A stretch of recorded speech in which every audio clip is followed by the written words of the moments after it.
గారి గురించి మాట్లాడుతూ మా ముఖ్యమంత్రి గారిని కష్టపడి కష్టాన్ని ఇష్టంగా చేసుకొని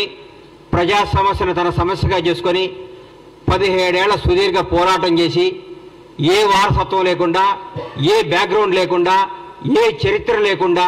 ఒక రైతు బిడ్డలా పుట్టి కొండారెడ్డిపల్లి నుంచి తెలంగాణ రాష్ట్రానికి ముఖ్యమంత్రి అయ్యేదాకా వన్ మ్యాన్ షో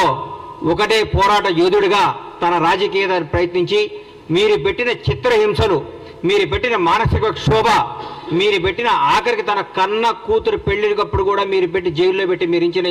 మీరు పెట్టిన ఇబ్బందులన్నీ తట్టుకొని రాష్ట్రానికి ముఖ్యమంత్రిగా అయి 6 గ్యారంటీలను ఇచ్చిన హామీలను అద్భుతంగా అమలు చేస్తూ స్వచ్ఛమైన పరిపాలన నీతివంతమైన పరిపాలన నిజాయితీ గల పరిపాలన అందరికీ అందిస్తూ ఈరోజు భారతదేశంలో ప్రతి ఒక్క ముఖ్యమంత్రి మన ముఖ్యమంత్రి వైపు చూస్తూ రేవంత్ రెడ్డి గారు అద్భుతంగా చేస్తున్నాడు తెలంగాణ రాష్ట్రంలో పరిపాలన బ్రహ్మాండంగా జరుగుతుంది నీతివంతమైన పరిపాలన జరుగుతుంది చెప్పుకునే స్థాయికి తీసుకొచ్చినట్టు 2.5 నెలలు 3 నెలలు కూడా కాలేదు ఈ ప్రభుత్వంలో తట్టుకోలేక బాధపడుతూ కేటీఆర్ గారి చుట్టూ ఏముంటుందంటే మన చుట్టూ వైఫై ఉన్నట్టు ఆయన చుట్టూ ఇగో విపరీతంగా ఇగో ఉంటుంది ఆ ఇగో తెంచుకోవాలంటే కొంచెం కష్టం ఒకప్పట్లో చరిత్రలో బాలీవుడ్లో కొంతకాలం రాజేష్ ఖన్నా సూపర్ స్టార్గా ఉండేవాడు ఆయన సినిమాలు ఫ్లాప్ అవుతున్నా కానీ ఆయన సూపర్ స్టార్ అనే భ్రమలో పెట్టారని పక్కన జనం అందరూ ఆయన్ని తర్వాత అమితాబ్ బచ్చన్ వచ్చాడు షోలో కొట్టాడు అద్భుతమైన సినిమాలు తీసి సూపర్ స్టార్ అయిపోయాడు ఇండియా మొత్తం అమితాబ్ బచ్చన్ పేరు వెలుగుతున్నా కానీ రాజేష్ ఖన్నా ఏమనుకున్నాడు నేనే సూపర్ స్టార్ని బాధ ఉండేవాడు ఒక 10 ఏళ్ల తర్వాత ఏందయ్యా నా దగ్గరికి ఎవరు జనం వస్తలేరంటే సార్ మీరు 10 ఏళ్ల ముందే మీరు సూపర్ స్టార్ పోయింది సార్ అమితాబ్ బచ్చన్ ఒక ఆయన వచ్చి సూపర్ స్టార్ అయిపోయాడు అని చెప్పుకుంటే అప్పుడు షాక్ తిన్నాడు అట్లా ఇప్పుడు కేటీఆర్ గారు ఒక భ్రమలో ఉన్నాడు నేను కేసీఆర్ గారు అబ్బాయిని తెలంగాణ రాష్ట్రం మాది తెలంగాణ మేము సెంటిమెంట్ని మేమే కదా రగిలించుకొని మేమే దానికి పేటెంట్ తీసుకున్నాం కదా మాదే కదా నా దగ్గర రావట్లేదండి నా నమ్ముకున్న వాళ్ళందరూ వెళ్ళిపోతున్నారేంది నా అనుకున్న వాళ్ళందరూ లైఫ్లో సెటిల్ అయిపోతున్నారేంది నాకు దూరం అయిపోతున్నారేంది మానసిక శోభ పగోడుకు కూడా ఆయనకు వచ్చిన కష్టం రాకూడదు పగోడుకు కూడా కేటీఆర్కి వచ్చిన కష్టాలు రాకూడదు అని కోరుకుంటున్నా ఎందుకంటే తను నమ్ముకున్న నాయకులందరూ నిన్ను చీదరించి వెళ్ళిపోతున్నారు నా అనుకున్న వాళ్ళు నాతో నా జీవితంలో ఉండాల్సిన వాళ్ళు అందరూ కానీ హ్యాపీగా లైఫ్లో సెటిల్ అయిపోతున్నారు పెళ్లిళ్ళు చేసుకొని నీదంటూ ఎవడూ లేడు నీకు చెప్పుకోవడానికి లేదు నువ్వు రాజకీయ వారసత్వంగా రాజకీయ నాయకుడిగా డిజాస్టరు టీఆర్ఎస్ పార్టీ కూడా రేపు బీఆర్ఎస్ పార్టీ మాకేమన్నా ప్రత్యర్థిగా ఏమైనా మాట్లాడితే మేము ఆశ్రయాలంటే హరీష్ రావు గారు ముందుకు వస్తున్నాడు హరీష్ రావు గారు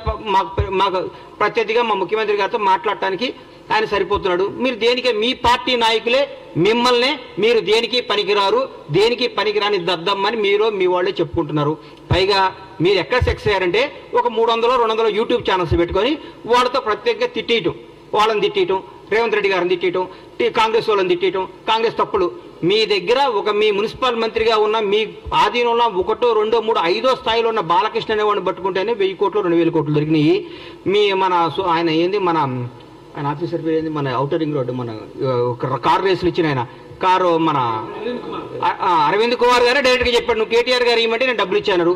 మీరు రాబోయే రోజుల్లో ఇంకా ఇంకా ఇంకా ఇంకా ఇంకా కష్టాలు తెచ్చుకొని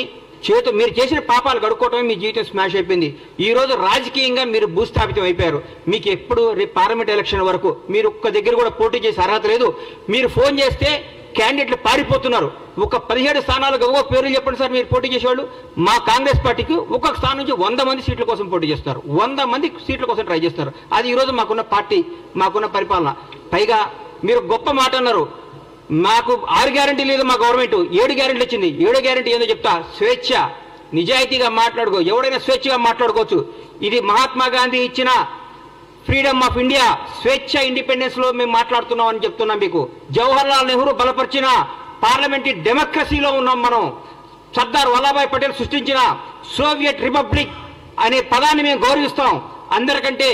డాక్టర్ బిఆర్ అంబేద్కర్ రాసిన రాజ్యాంగం మీద మా గౌరవం అదే మీ గవర్నమెంట్ లో మీ దొరల ప్రభుత్వంలో ఒక ముఖ్యమంత్రిని ఒక మాజీ ఎమ్మెల్యే చెప్పు తీసుకొని చూపిస్తే వాడిని మీరు ఏం చేసేవాళ్ళు ఇప్పటికల్లా ఏం చేసేవాళ్ళు సార్ మీరు మీ గుండె మీద టీఆర్ఎస్ నాయకులందరినీ బీఆర్ఎస్ నాయకులందరినీ మిమ్మల్ని ముఖ్యంగా కేటీఆర్ని అడుగుతున్నా మీ ప్రభుత్వంలో మీరు ముఖ్యమంత్రిగా ఉన్నప్పుడు మీ నాన్నగారు ముఖ్యమంత్రిగా ఉన్నప్పుడు ఒక ప్రతిపక్ష ఎమ్మెల్యే చెప్పు తీసుకొని ఒక ముఖ్యమంత్రిని చూపిస్తే మీరు ఏమైనా మాట్లాడేవాళ్ళు ఏం చేసేవాళ్ళు ఎన్కౌంటర్ చేయించేవాళ్ళు మీరు రాళ్లతో కొట్టించేవాళ్ళు మీరు మేము అన్నింటినీ గౌరవిస్తాం. మహాత్మా గాంధీ రాసిన స్వేచ్ఛ ఇండిపెండెన్స్ గౌరవిస్తాం. సర్దార్ వల్లభాయ్ పటేల్ రాసిన సోవియట్ రిపబ్లిక్ని గౌరవిస్తాం. అంబేద్కర్ రాజ్యాంగం గౌరవిస్తాం. కాబట్టి రాజ్యాంగం చట్టం తను పని చేసుకొని పోతుంది. మేము దాన్ని భరించి మేము ఇంకా మీరు మాట్లాడితే మాకు రాళ్ళు ఉన్నాయి, మాకు చేతులు ఉన్నాయి, మాకు కాళ్ళు ఉన్నాయి. జనాన్ని రెచ్చగొట్టకండి సార్. మీరు అడ్డం పెట్టి మీ స్వార్థం కోసం జనాన్ని బలి తీసుకోవద్దు. తెలంగాణ యువతను అన్యాయం చేయకండి. తెలంగాణ ప్రజలను నాశనం చేయకండి. మీరు రెచ్చగొట్టే విధానం మారుకోండి. పోరాడండి, కష్టపడండి, ఎందుకు ఓడిపోయింది తెలుసుకోండి, మాట్లాడండి. కానీ ముఖ్యమంత్రి రేవంత్ రెడ్డి గారు ముఖ్యమంత్రి అయితే 30 సీట్లు కూడా వచ్చాయి కదా.